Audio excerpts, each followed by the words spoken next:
Hi, everybody. Welcome back to 360 Winnipeg's Major Misconduct, brought to you by Salisbury House. I was always going to say that. I owe that to Duncan. I like him a lot.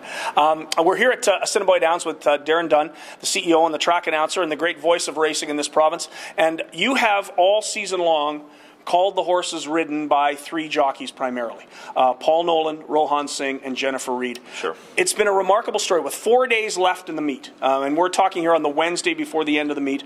Have you seen it this close before among three jockeys? And have you ever seen an apprentice ride as well as this since Todd Cable?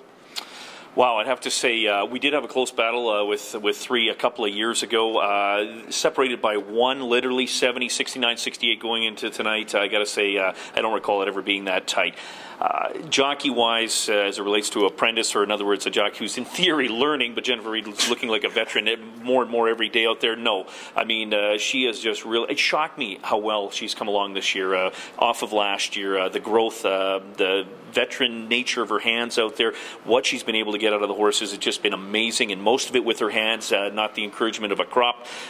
She's been getting it done, and it really does take you back to the days of Brian Baczynski, Todd Cable, that kind of elite nature in a breakout kind of fashion. And the other thing that has impressed me is she's quite often won on horses that weren't what you would call before the race great mounts. She's brought a lot of 6 to 1, 7 to 1 horses through for victories. Oh, you would have had great value right from the word go. Right. But I think you've seen a bit of a transition though as the meet goes on, and that's logical. When success obviously dictates that early on in the meet in May, June, you would have really saw a lot of that long shot kind of scenario before she started to really build confidence with a lot of people, and then ultimately delivered the mail like a postman right off the hop once we got going in July and August. And now explain something to our viewers that may not know horse racing that well. If I hire an apprentice, do I get to pay less?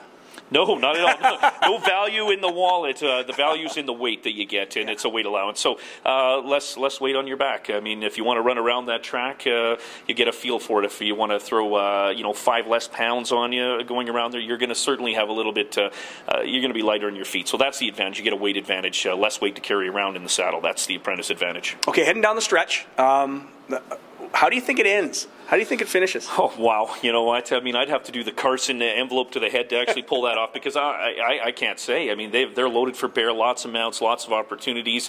They're the most sought-after jockeys in the backstretch right now, which only, of course, makes sense.